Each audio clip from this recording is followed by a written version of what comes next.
My name's Emma, and at 25, my life got flipped upside down in a way I never saw coming. Picture this: a family road trip to Austin, Texas, supposed to be a celebration of my college graduation.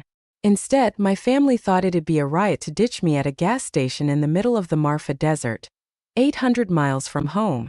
Let's see if Emma can survive, they cackled in a video they sent me, their car speeding off into the dust. I stood there, heart pounding, with nothing but $50 and a phone at 10% battery. For 15 years, I didn't see them again. Stick around to hear how being left for dead sparked a journey I never expected. Hit that subscribe button and drop a comment. Where are you watching from? I'm from Houston, raised in a family where tough love was just a fancy term for cruelty. My parents, Linda and Mark, and my brothers, Ryan and Ethan, had a knack for pranks that left scars. Like the time they faked my college rejection letter, laughing as I sobbed, or when they locked me out during a thunderstorm, calling it character building.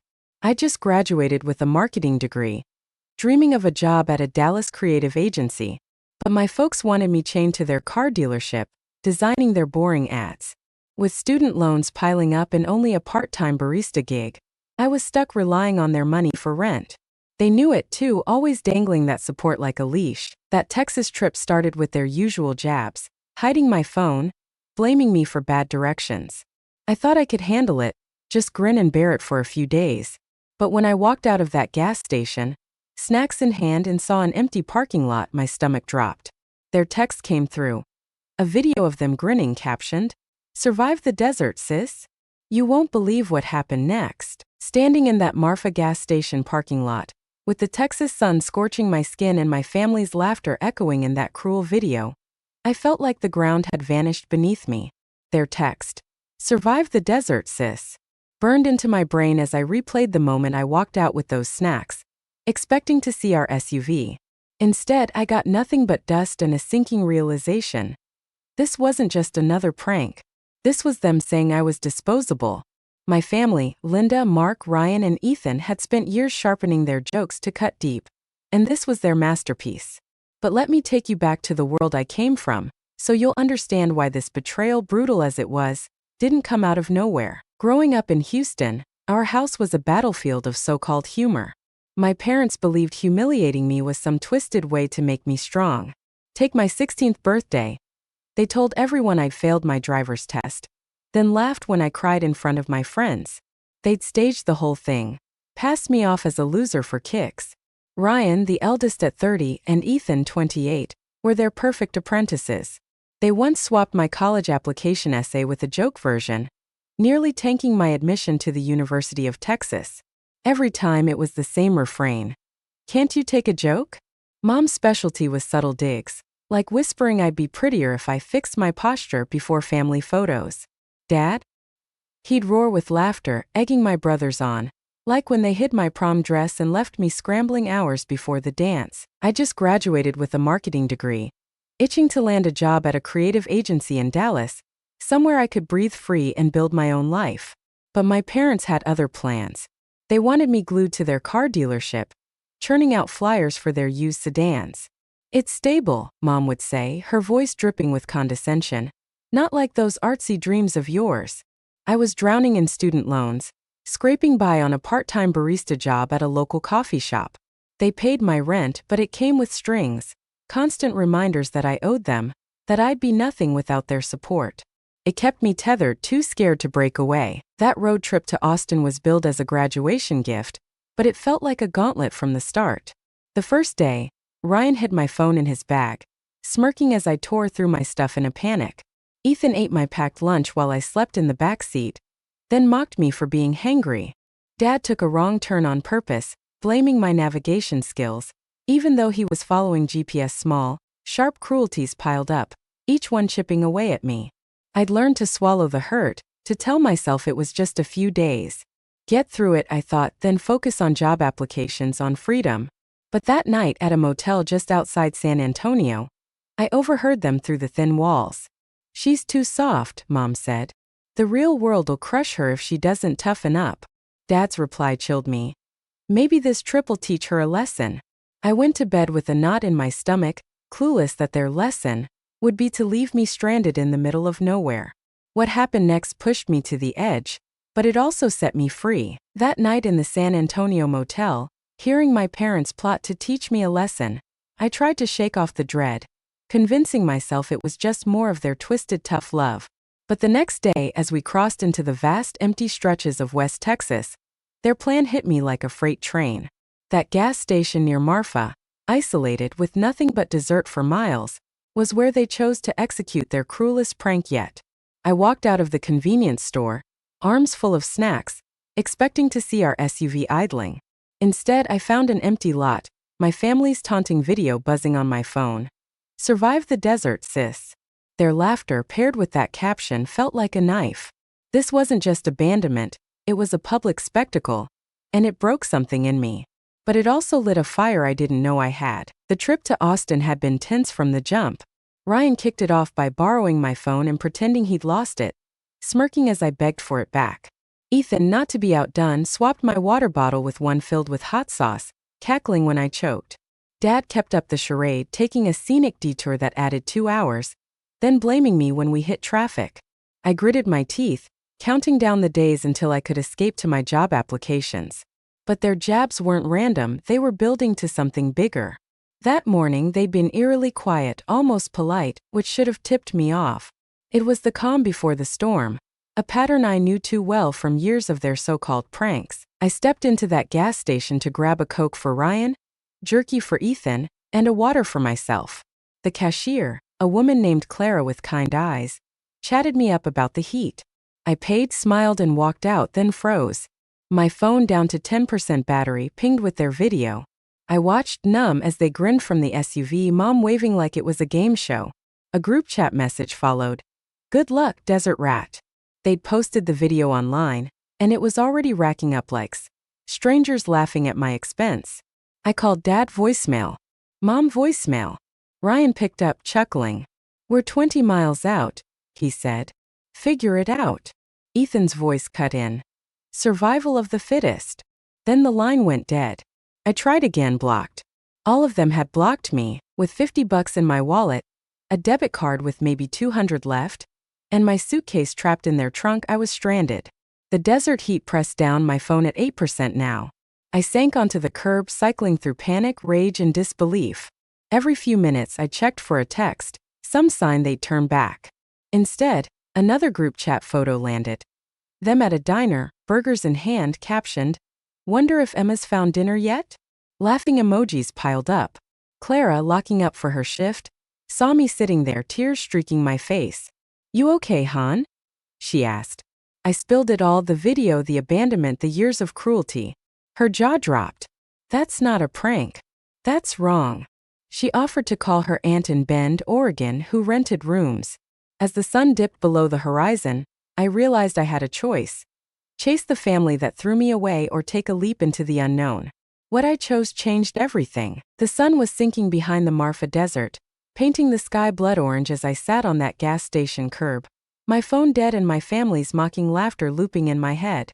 Their video, "Survive the Desert, Sis," had gone viral on their social media, racking up hundreds of likes while I clutched my $50 and tried to breathe through the panic. Clara, the cashier with those kind eyes, had just heard my story, years of my family's pranks, their latest stunt abandoning me 800 miles from Houston, and that gut punch of a group chat photo, them grinning over burgers with the caption, "Wonder if Emma's found dinner yet?" Her shock mirrored mine, but her next words cut through the fog. "You don't have to go back to that," she said, locking up the station. "My Aunt Margaret in Bend, Oregon rents out a room. Let me take you to a motel tonight, and we'll figure out tomorrow." In that moment, with the desert night closing in, I had to choose. Beg for the family that discarded me or grab this stranger's lifeline. I chose the unknown, and it was the first step toward finding myself. Clara drove me to a cheap motel off the highway, her pickup truck rattling under the stars. She paid for the room, waving off my protests. "You've been through enough," she said, handing me a spare charger. "Get some rest. I'll pick you up in the morning." Alone in that dim room, I plugged in my phone, dreading what I'd find. The screen lit up with notifications. More likes on their video. Comments from strangers calling me pathetic or spoiled. My family's group chat had new messages. "Ryan. Still lost, Desert Rat?" Ethan. Bet she's hitchhiking by now. Mom's text was the worst. This is tough love, Emma. You'll thank us when you're stronger. Dad's was blunt. Call when you've learned your lesson. I stared at those words, my hands shaking. Learned my lesson? For what? Existing? For daring to dream beyond their car dealership? The betrayal wasn't new, but its scale was. They'd left me with nothing. No suitcase, no apologies, just a public humiliation for their amusement. Sleep didn't come easy. I kept replaying the years of their cruelty. The fake college rejection letter that left me sobbing. The prom dress they hid until I was a mess. The birthday party where they let me think no one showed up. Each memory was a brick in a wall they'd built to keep me small, dependent on their money, their approval. I'd been too scared to break free. Tied to their rent payments, my barista job barely covering groceries. But now, stranded in this nowhere town, I saw it clearly. Their tough love was just control. And this abandonment was their way of punishing me for wanting more. As dawn broke, I made a decision. I wasn't going back to Houston. Not now, maybe not ever. Clara picked me up at 8, her smile steady despite my red-rimmed eyes. Ready to get out of Texas? She asked. I nodded, clutching my purse like a lifeline. The drive to the bus station was quiet, the desert stretching endless around us. She bought me a ticket to Bend, Oregon, slipping me $20 for food. Margaret's expecting you, she said. She's tough but fair. You'll be okay. I tried to thank her, but the words caught in my throat. Just pay it forward someday, she said, hugging me before I boarded the bus. That ride, 20 hours, 2 transfers, gave me time to think. With every mile, Houston felt farther away. Not just in distance but in who I was becoming. I had $200 in my bank account, no clothes, no plan. But for the first time I felt a flicker of freedom. Bend, Oregon was a shock after Texas's heat. The air was crisp, the town nestled against snow-capped mountains, streets lined with cozy cafes and bookstores. Margaret, Clara's aunt, met me at the station. She was 60, silver-haired, with a no-nonsense vibe that reminded me of a librarian. Her house, a blue Craftsman 3 blocks from downtown, had a spare room, twin bed, small desk, faded quilt. Rent's $300 a month, she said, showing me around. I run a bookstore, Cascade Reads. You can work there to cover it until you're on your feet. I nodded, too exhausted to argue. She lent me a nightgown and toothpaste, and I collapsed into bed, the weight of the last 2 days crashing down. Morning brought no miracles. I used Margaret's landline to call my parents, hoping stupidly for an apology. Voicemail. I tried Ryan, Ethan, the dealership's office. The receptionist said they were in a meeting and took a message. They never called back. My phone, now charged, showed more texts. Ethan. Day 2 of Emma's desert adventure. Found a cactus to hug yet. Ryan's was a photo of them at an Austin bar. Captioned, Cheers to survival. Dad's final blow. Called your landlord. Rent's cut off until you're back. Motivation. Moms. Tough love hurts, honey, but it's for your own good. I checked my bank account. $237.42. Not enough for a ticket home, let alone rent in Houston. I sat on Margaret's porch staring at my phone, the truth sinking in. They weren't coming back. I had no home to return to. Margaret found me there, her face softening. Bad news, she asked. They've cut me off, I said, my voice hollow. No apartment, no family, nothing. She didn't flinch. Then you stay here, she said. Work at the bookstore, find a job that pays. You're not the first to start over. Her words were practical, but they carried a warmth I hadn't felt in years. That afternoon, she took me to Cascade Reads, a charming but cluttered shop with creaky floors and outdated posters. Could use some fresh eyes, she said. I thought of my marketing degree, the portfolio I'd built in college. Maybe I could help. By sunset, I'd walked Bend's small downtown, applying at every open business. The Pinewood Diner hired me for the breakfast shift, 6 days a week, 6 to 2. It wasn't glamorous, but it was a start. That night, as I lay in Margaret's spare room, I felt something new. Not just fear, but possibility. My family had thrown me away, expecting me to crawl back. Instead, I was digging in, ready to fight for a life they never believed I could have. But the next day, when I saw their prank video spreading further online, I realized this wasn't over. They'd made me a laughingstock. And it was about to get worse. The desert son of Marfa was a distant memory, but the sting of my family's betrayal still lingered as I settled into Bend, Oregon. Margaret's blue craftsman house with its creaky floors and faded quilt was my lifeline after Clara's kindness saved me from that gas station curb. My phone, once buzzing with their cruel texts, day 2 of Emma's desert adventure, and cheers to survival, now sat silent. They'd cut off my Houston apartment, leaving me with $237.42, no suitcase, and a viral prank video mocking me online. Margaret's offer to stay, work at her bookstore, Cascade reads, and cover rent gave me a foothold. Landing a waitressing job at the Pinewood Diner was my first real win. 6 days a week, 6 to 2, slinging coffee and eggs. But when I saw their video spreading further, likes piling up from strangers, I knew the fight wasn't over. Bend was my fresh start, and I was determined to build something they couldn't touch. Those first weeks were a blur of exhaustion and grit. The diner was a whirlwind, plates clattering, locals bantering, tips barely covering groceries. My hands shook pouring coffee, but I smiled through it, learning names like Joe, the trucker who tipped extra, and Sarah, the mom who always ordered pancakes for her kid. After my shift, I dragged myself to Cascade Reads, where Margaret had me shelving books and dusting displays. The bookstore was a gem, but its faded posters and clunky websites screamed for a refresh. I'd stare at those shelves, my marketing degree itching to be used. Could I make this place shine? It was a spark of hope, a chance to be more than a survivor. Ben's community started to feel like home.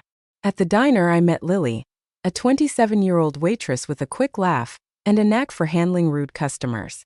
She'd grown up in Bend, raising her little brother after their parents split. "You've got a fighter's spirit," she told me one day, wiping down tables. "You'll fit right in." Her warmth chipped away at the walls I'd built from years of my family's jokes. One night after a double shift, she invited me for coffee at a cozy spot downtown. We swapped stories, her struggles, my escape from Houston. "Family doesn't have to be blood," she said, her eyes steady. "You get to choose who stays in your life." Her words hit hard, echoing Clara's advice to pick myself up. At Cascade Reads, I met Noah, a 30-something regular who'd wander in for sci-fi novels. He was a freelance web developer, all flannel and quiet confidence, working for small businesses around town. "This place could use a digital facelift," he said one day, eyeing the bookstore's ancient website. I hesitated, then showed him my college portfolio mock-ups for ad campaigns, sleek branding projects. "You've got talent," he said, raising an eyebrow. "Ever thought about freelancing?" It was the first time someone saw me as more than a victim, and it lit something up inside. I started small, sketching ideas for Margaret's store on napkins during breaks. My first project was a set of flyers for a poetry reading at Cascade Reads. I poured hours into it, blending bold colors and clean fonts, channeling everything I'd learned in school. When I showed Margaret, her jaw dropped. "This is incredible," she said, pinning one to the bulletin board. "Business is up 10% since you started organizing the shelves, and these will pack the house." The event drew a crowd, locals sipping wine, poets sharing verses. Noah was there, nodding at my flyers. "You should talk to some of my clients," he said. "They need design help, and I'm hopeless at visuals." He offered to split a gig, me handling graphics, him coding. I said yes, my heart racing. It was my first freelance job, small but mine. Those wins came with hard days. I'd check my phone, hoping for an apology, but found nothing. One night, I used Margaret's computer to email my college advisor, explaining my situation and asking for job leads. She sent references, urging me to keep designing. I set up a new email, one my family couldn't trace, and researched replacing my ID, still stuck in Houston. The diner's grind left me bone-tired, but tips added up, $50 here, 70 there. I bought a few thrift store outfits, a toothbrush, a notebook for ideas. Each purchase felt like reclaiming a piece of myself. Lily introduced me to her friends, baristas, hikers, artists, who welcomed me like I'd always been there. One evening at a bonfire by the Deschutes River, I laughed harder than I had in years, their stories drowning out memories of my family's taunts. "Morning, Emma," became a chorus as I walked from the diner to the bookstore, locals waving like I belonged. It was a stark contrast to Houston, where my parents discouraged close friendships, keeping me dependent. Here I was building roots, not just surviving. Noah and I worked late one night, tweaking Margaret's website. I mocked up a clean layout, highlighting local authors and events. "You're a natural," he said, showing me basic coding tricks. "Learn this and you'll be unstoppable." His belief in me was new, unsettling, but it pushed me forward. When we launched the site, Margaret beamed. Online orders spiked 15%. "You're saving this place," she said. I brushed it off, but pride swelled in my chest. I wasn't just a waitress or a runaway. I was making a difference. My family's silence grew louder. "A week in," Dad texted. "Still waiting for you to come home." Then nothing. I blocked their numbers, a small act of defiance. But the prank video haunted me. A customer at the diner mentioned seeing it, asking if I was that desert girl. My stomach twisted. Would this follow me forever? I confided in Lily, tears spilling. "They don't get to define you," she said, fierce. "You're writing your story now." Her words stuck, but the fear didn't fade. I was building something real in Bend. Jobs, friends, a flicker of confidence, but the past was creeping closer. Soon that video would resurface in a way I couldn't ignore, threatening everything I'd fought for. What happened next tested every ounce of strength I had. Bend, Oregon had become my sanctuary, a place where the sting of my family's betrayal, abandoning me at that Marfa gas station with their viral prank video, "Survive the Desert, Sis," was starting to fade. Margaret's bookstore, Cascade Reads, and my waitressing gig at the Pinewood Diner kept me afloat, while friends like Lily and Noah gave me a sense of belonging I'd never known in Houston. My flyers and website tweaks had boosted the bookstore's business by 15%, and Noah's offer to split freelance design gigs felt like a lifeline to my marketing degree. I'd blocked my family's numbers, ignoring their last taunts. "Dad's still waiting for you to come home," and Mom's "tough love hurts, honey." But their prank video, still racking up likes online, was a shadow I couldn't shake.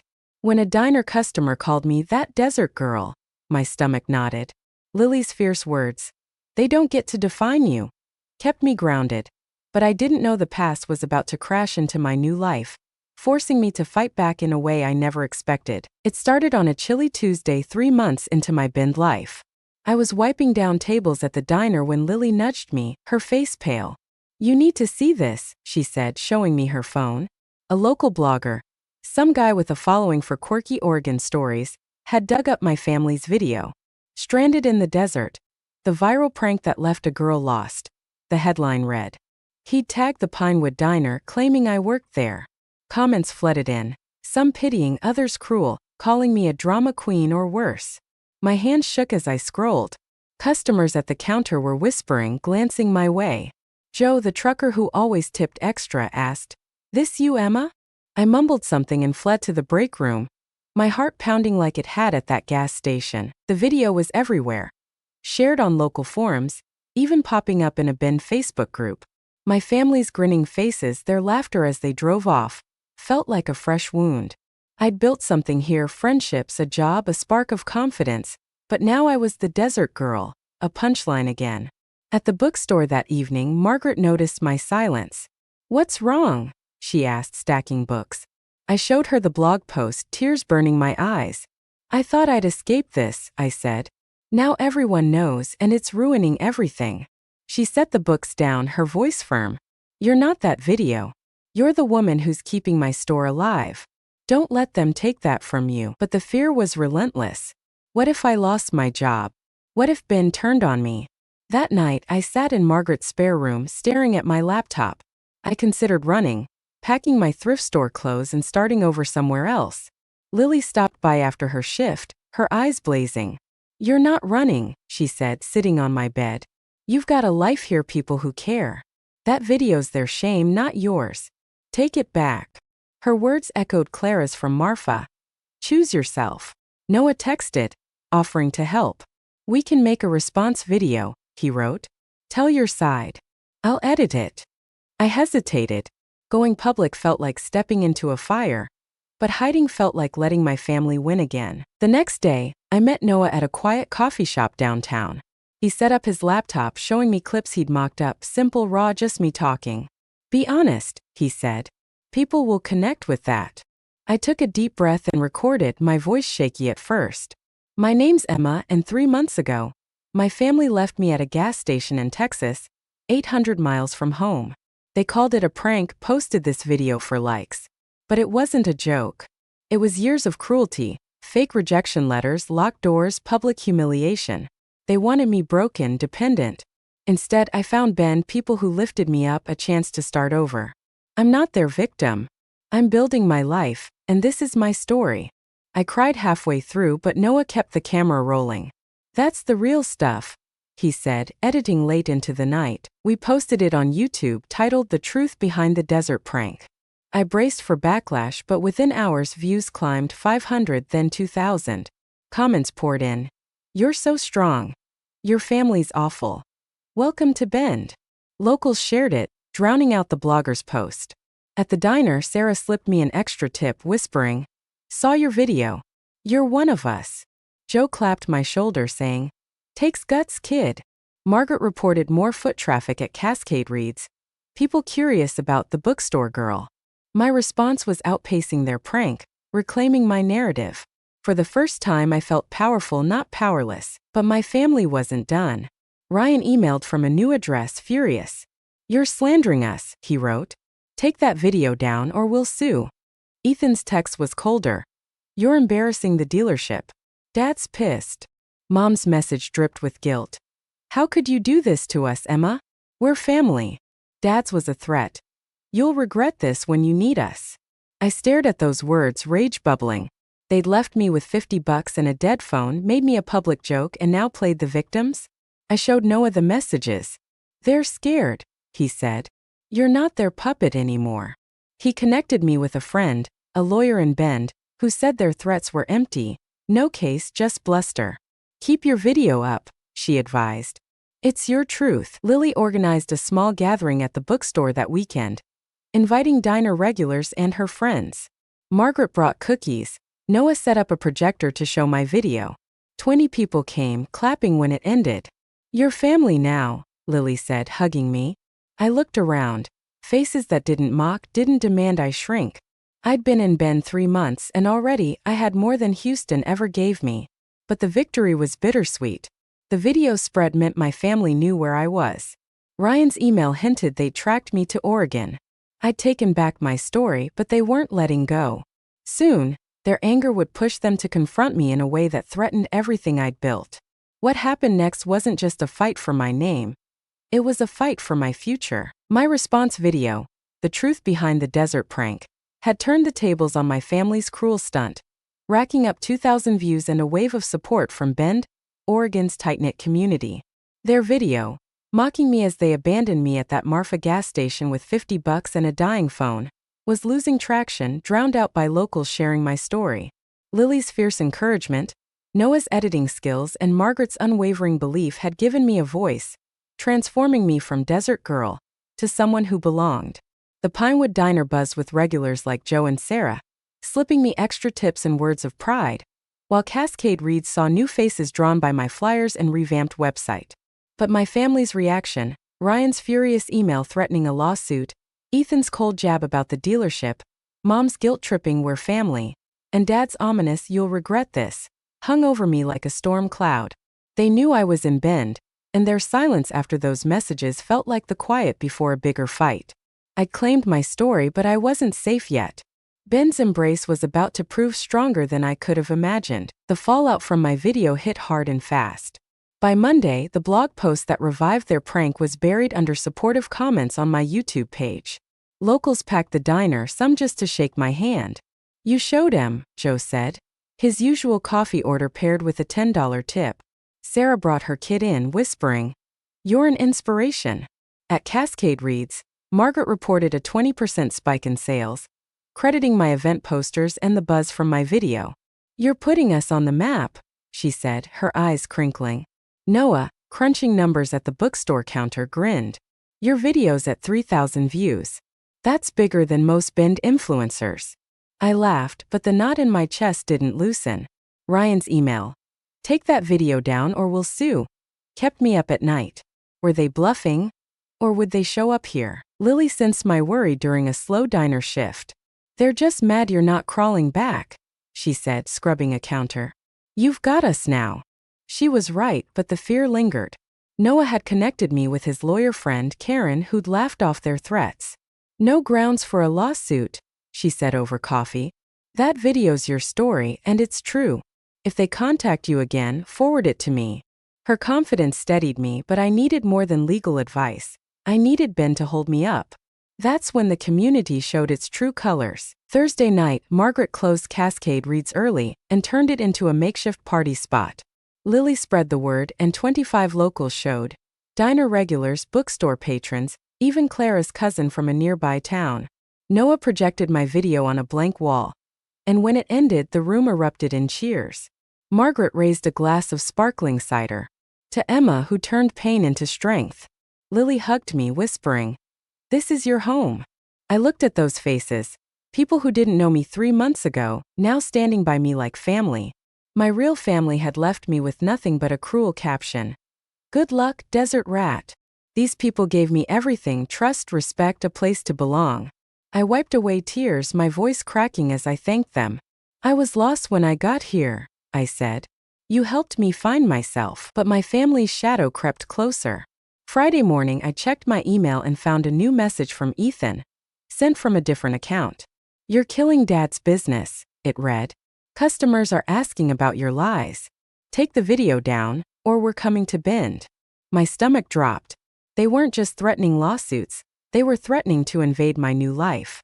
I forwarded it to Karen, who replied, "Sounds like intimidation. Save everything and don't respond." Noah, working on a client project with me, saw my face. "They're desperate," he said. "You're winning." But winning felt fragile when I imagined Ryan or Dad storming into the diner, demanding I bend to their will. Lily had other ideas. "Let's double down," she said Saturday, her eyes glinting. She posted about my video on Ben's community Facebook page, calling me our hometown hero. Locals shared it, adding stories of their own: toxic families, fresh starts. The diner's owner, a gruff guy named Mike, hung one of my bookstore flyers in the window with a note: "Support Emma, our own." By Sunday, my video hit 5,000 views, and the blogger who'd sparked this mess issued a public apology, admitting he hadn't known the full story. Ben was rallying not just for me, but for anyone who'd ever been hurt and kept going. I leaned into that support, pouring my energy into work. Noah and I landed a freelance gig for a local brewery, me designing their logo, him building their site. I sketched late at night, ideas flowing like they hadn't in Houston. Margaret gave me more hours at Cascade Reads, trusting me to plan a book fair. Tips from the diner, $60 one day, $80 the next, went into a savings account. I bought a used jacket, a sketch pad, a sense of stability. Lily's bonfire nights by the Deschutes River became my anchor. Her friends now mine. Their laughter erasing my family's taunts. But Ethan's email gnawed at me. "We're coming to Bend." Were they serious? Karen advised me to document everything, even small threats. I screenshot their old texts: "Mom's tough love hurts," "Dad's call when you've learned your lesson," and saved them in a folder. Noah taught me to back up my emails just in case. I wasn't running, but I was preparing. Bend had my back, but my family's next move was coming, and it would test every bit of courage I'd built. What happened when they showed up wasn't just a confrontation. It was a reckoning that would shape my future. Bend, Oregon had become my fortress, its community a shield against the lingering pain of my family's betrayal. Their cruel prank video that left me stranded at a Marfa gas station, mocking me with "Survive the desert, sis." My response video, "The Truth Behind the Desert Prank," had soared to 5,000 views, turning me from a viral victim into a local hero. Lily's fierce support, Noah's tech savvy, and Margaret's trust had fueled my fight, while the Pinewood Diner and Cascade Reads buzzed with locals who saw me as family. But my biological family's threats, Ryan's lawsuit warning, Ethan's chilling "We're coming to Bend," loomed large. Their silence since Ethan's last email felt like a coiled snake, ready to strike. Ben's rally, from Lily's Facebook post to Mike's flyer in the diner window, gave me strength, but I braced for their next move. What I didn't expect was how my new life would flourish, proving I was more than their punchline. 6 months in Bend, I was no longer just surviving. The diner's breakfast shifts, 6 to 2, 6 days a week, built my savings, tips stacking up to $70 or $80 on good days. I moved out of Margaret's spare room into a tiny studio above a downtown bakery, 400 square feet of freedom. My first night there, I bought a potted fern, setting it on the windowsill. "This is mine," I whispered, the words a vow. At Cascade Reads, I planned a book fair that drew 100 locals, my posters and social media posts packing the store. Margaret upped my hours, calling me her secret weapon. Noah and I landed more freelance gigs, logos for a coffee shop, a website for a yoga studio. Our brewery project won a local design award. My name in the paper for the first time without Desert Girl attached. Noah saw potential I hadn't. "We should start a business," he said one night, tweaking code at the bookstore. "Peak Pulse design, me on web, you on visuals. Small businesses here need us." I hesitated, memories of my parents' dealership suffocating my dreams. But Noah's belief, paired with Lily's "Your unstoppable" pep talks, pushed me forward. We filed paperwork, splitting costs with my diner savings, $500 each. Our first client, a Bend winery, paid $2,000 for a full rebrand. I poured my marketing degree into every pixel, feeling alive. Peak Pulse grew, booking 3 clients in a month, each job proof I was building something my family couldn't touch. My personal life bloomed too. Lily's brother, Caleb, a park ranger with a gentle smile, started joining our bonfire nights. We bonded over hikes in Deschutes National Forest, his stories of rescuing lost campers grounding me. One evening, under a starlit sky, he kissed me by the river. "You're the strongest person I know," he said. We adopted a scruffy mutt, Scout, who curled up on my studio's rug, a symbol of roots I'd never had in Houston. Lily's friends, baristas, artists, became my crew, their laughter at trivia nights erasing my family's taunts. I started mentoring at a community college, teaching design basics to teens. One girl, shy but talented, reminded me of myself. "Keep creating," I told her, words I wished I'd heard at her age. Ben's community kept me steady. When a local paper ran a feature on Peak Pulse, calling us Ben's rising stars, Mike hung it in the diner. Margaret framed my award certificate at Cascade Reads. But Ethan's threat, "We're coming to Bend," haunted me. Karen, the lawyer, had me screenshot every message, from Mom's "tough love hurts" to Dad's "you'll regret this." "They've got nothing," she said, but I kept my guard up. Lily noticed my tension. "If they show up, they'll face all of us," she said, fierce. Her words echoed at a bookstore reading, where 30 locals clapped for my latest event. I wasn't alone anymore. Still, I checked my email daily, expecting trouble. A month after Ethan's message, a new one landed from Ryan. "Saw your little business in the paper. Enjoy your 15 minutes, but you can't hide forever." My heart raced. They were watching, waiting. Noah urged me to focus. "You're thriving," he said. "Don't let them pull you back." I threw myself into Peak Pulse, landing a $5,000 contract with a hotel chain. Caleb and I planned a weekend getaway, Scout in tow. Bend was my home, but my family's threat felt closer than ever. When they finally made their move, it wasn't a lawsuit. It was something far more personal, and it would push me to my limits. Bend, Oregon, had transformed me from the woman abandoned at a Marfa gas station, mocked by my family's viral "Survive the Desert, Sis" video. Peak Pulse Design, co-founded with Noah, thrived with a $5,000 hotel contract, while Caleb, Scout, and Lily's crew gave me a chosen family. My diner shifts and Cascade Reads events had built roots, but Ryan's email, "You can't hide forever," signaled my family's looming threat. 6 years later, a letter shattered my peace. Dad had died. Mom begged me to attend his Houston funeral, citing his regret. I went, not for them but for closure. The Houston funeral was tense. Ryan and Ethan offered stiff apologies, but their eyes hinted at manipulation. Mom, frail, pleaded for reconciliation. I spoke at the service, honoring Dad's memory but naming his cruelty. Fake rejection letters, the desert prank. Gasps rippled through the room. "I survived despite you," I said, voice steady. Ryan's glare burned, but I felt free. Afterward, Mom tried again. "We're sorry, Emma. Come back." I shook my head. "I've built a life in Bend. That's enough." I emailed them from the airport. "No contact. This is final." Back in Bend, Caleb held me as I cried. Not for loss, but for liberation. My family's shadow was gone. I wasn't the scared girl they'd left with $50 and a dead phone. I was Emma, business owner, partner, mentor. Their betrayal had pushed me to find strength they never saw. But a final test waited. A chance to face their memory one last time and prove who I'd become.